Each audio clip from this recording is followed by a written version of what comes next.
insane academic workout this hour. 3 papers and a discussion only in an hour. So with further ado, I'll give the floor to Sandra Gómez Todó. Thank you. If we may share the screen.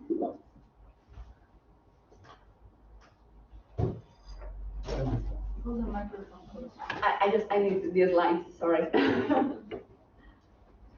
Convertir. And then the PowerPoint.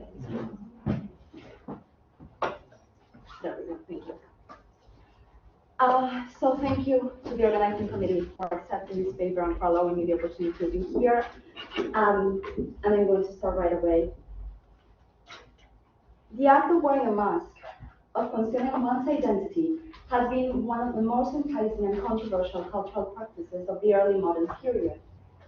Masks evoke an even bolder act when enacted by the female sex, since the gesture came to be read as a materialization of the deceitful and duplicitous character of woman's nature, as proclaimed by religious and state institutions of the period.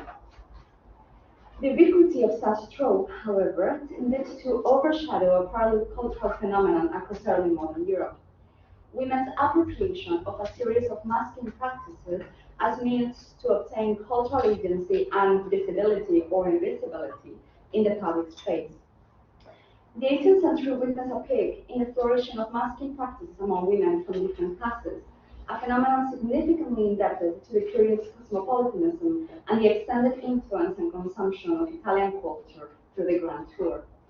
This paper explores the impact of the Roman and Venetian tour context from female British travelers in the 1700s, paying particular attention not only to their perception of the cities and their appropriation of sartorial and masculine codes, but also to the ways in which they incorporated that element into their representation and self-fashioning. During the final decades of the 17th century, the Grand Tour established itself as a key learning and cultural experience among the elites, and later upper middle classes as well, of several European countries, coming to play a particularly quintessential role amongst the British and the development of their taste for all things Italian during the 18th century.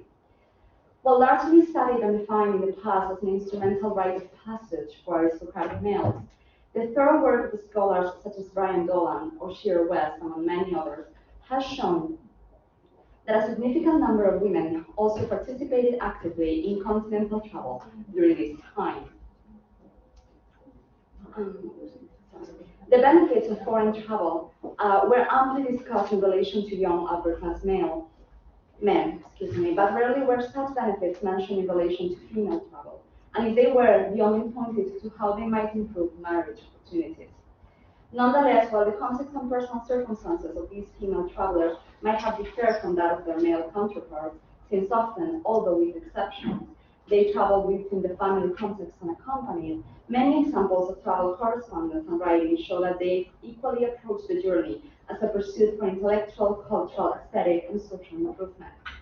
Such aspirations were to come, without doubt. Significant criticism, quote, "The virtues of the English ladies when they stayed at home were more conspicuous than those of our traveled gentlemen. Now that they too begin to travel, their follies are also more glaring."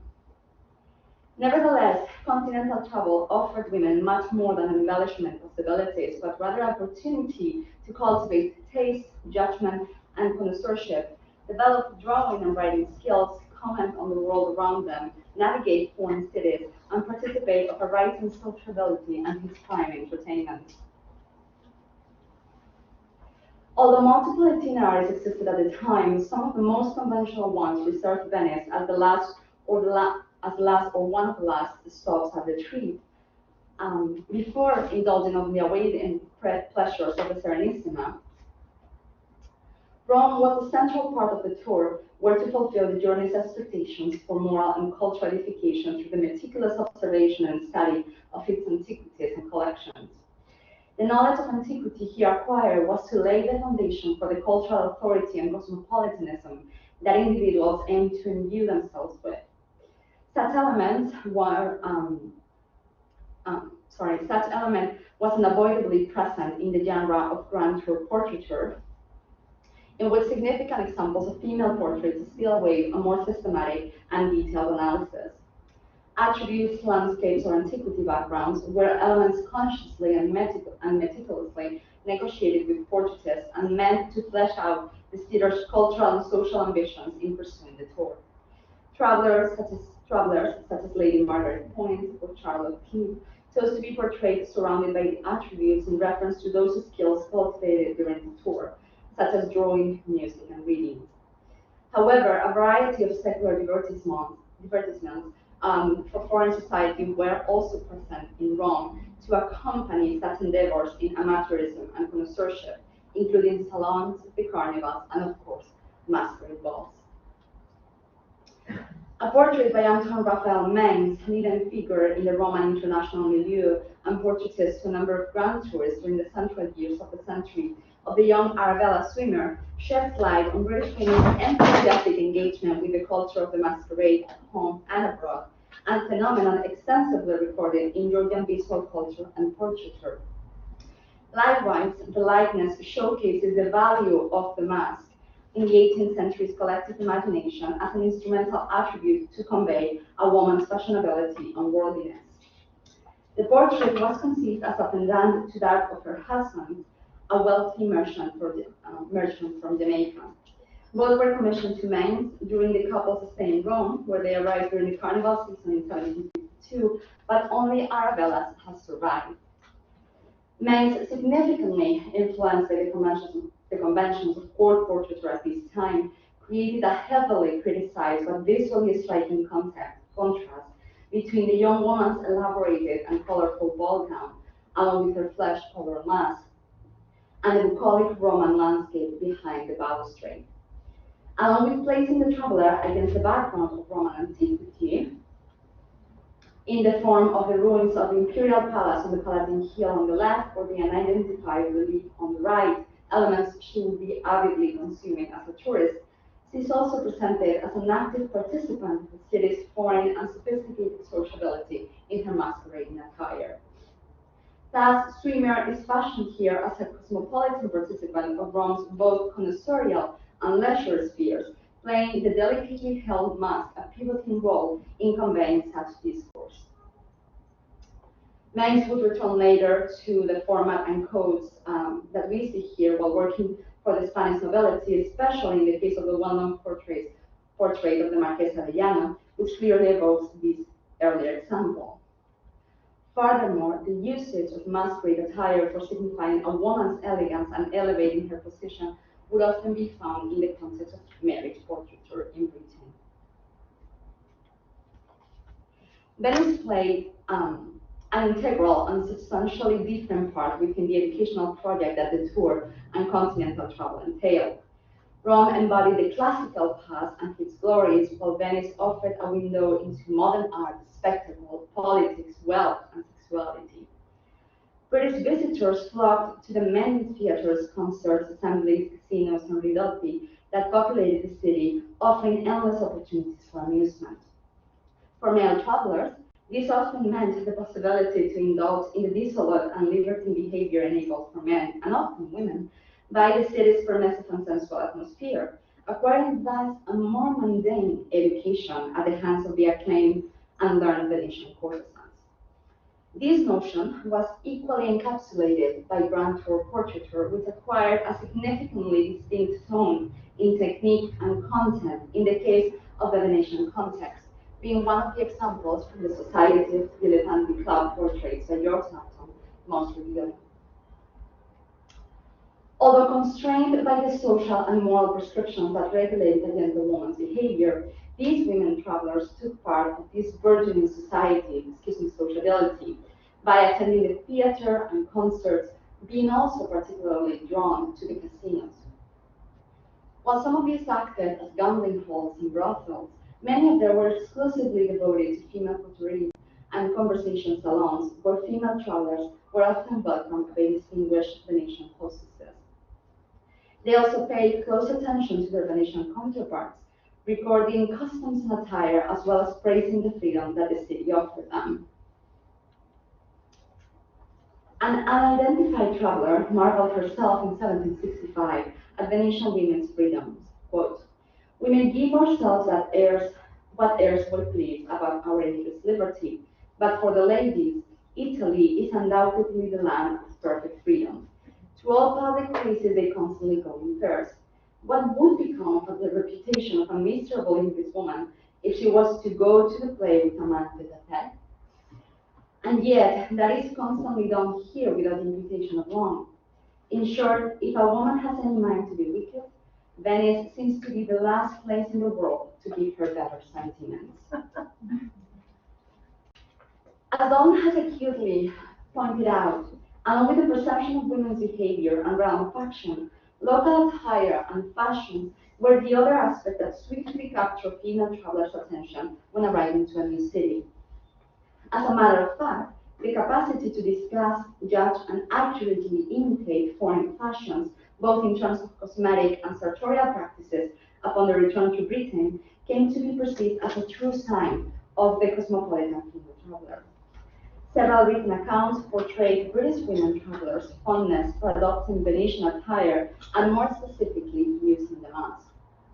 The masking tradition in Venice, which can be traced back to the 13th century, went well beyond the festive occasions that it occupied in other European countries, and the usage of masks was highly encoded and regulated. They were an essential element of the carnival season that lasted almost full 6 months, from the first Sunday in October, interrupted during the Christmas festivities, and then resumed until Lent. In this context, their usage in everyday life was not oriented to engender playfulness and amusement, but rather to enable a higher degree of anonymity in public spaces that also allowed for freer movements and interactions. Its everyday wearing was highly codified and uniform, as described by a traveler Edward Wright in 1730, quote, "The most common masking dress is a cloak, a bout, a white mask. This dress with a hat over is the general one for both sexes, women as well as men.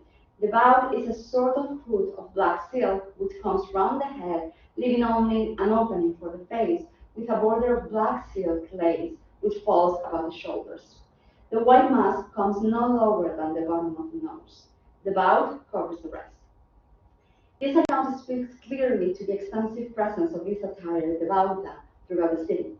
As Wright described it, it was comprised of the black hood or chendal, fitted by a tricorn hat, and a simple white mask, also referred to as volto or larva. Along with the bauta, the moretta was the other most commonly worn mask, although in this case it was exclusively reserved to women.